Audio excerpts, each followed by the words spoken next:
Didn't taste bad, at least. It didn't have much of a taste at all, just left my throat feeling rather grainy and uncomfortable.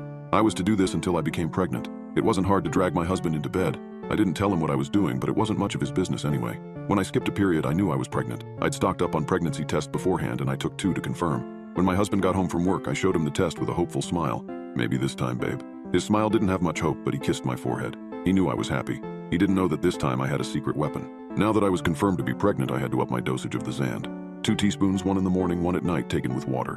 My husband caught me taking it at night once and asked what it was. I told him it was some prenatal vitamins that would help the baby. He didn't say anything after that, just turned over in bed and turned out the light. His lack of excitement was a thorn in my side, but as weeks went by, I realized there truly was a spark of hope. Now, I had to be careful. Abby specified that I could not, under any circumstance, go to the doctor. Any ultrasounds might interfere with the powder's effects, and I'd have gone through all of this for nothing. I couldn't take any other medication that helped with prenatal care, and it was recommended I didn't tell anyone outside of my husband I was pregnant. Hide it for as long as I could. That last part made the most sense. If I ended up losing the child again, I would have gotten up everyone's hopes for nothing. I'd made that mistake twice before. I didn't want to do it again. The pregnancy went smoothly at first. Much to my surprise, I felt my stomach begin to swell.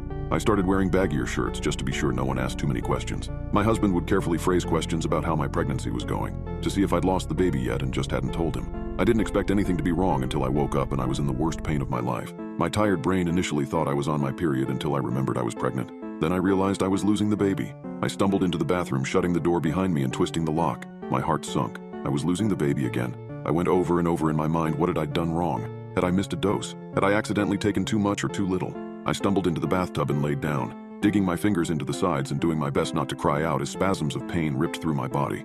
I didn't want to wake up my husband for some reason. I lost consciousness as I felt my child leave my body, and when I came to again, blood and fluids were circling down the drain, and there was my child. It was about the size of a potato, a lump of oval flesh that twitched and squirmed. Not comprehending what I was seeing, I picked it up, only to see that there was an eye staring back at me, an eye the color of mine. I dropped it back and bit the back of my hand to stop from screaming. It continued to squirm. It was alive. It was actually alive. I stumbled out of the bathtub, wondering what the hell had happened to me, when I heard my cell phone start to buzz in the next room. Terrified my husband would wake up and see the thing in the bathtub, I hurried out and grabbed it before retreating to the bathroom. Thank God he slept through that. I answered it with a quiet hello. "Did you have your baby?" I didn't recognize the voice, a calm, feminine voice with a southern drawl.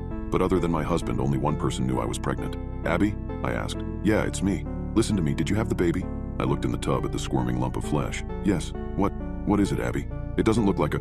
"Listen to me very carefully. This is the part where you have to be more careful than ever, but you also have to be quick. Pick up your baby. How many eyes are there?" Repulsion racked my frame as I picked up my baby. I carefully turned it over in my hand a few times, shivering as I'd come across another eye. Three eyes. I heard Abby whistle. "Damn, that's lucky. Congrats, you're having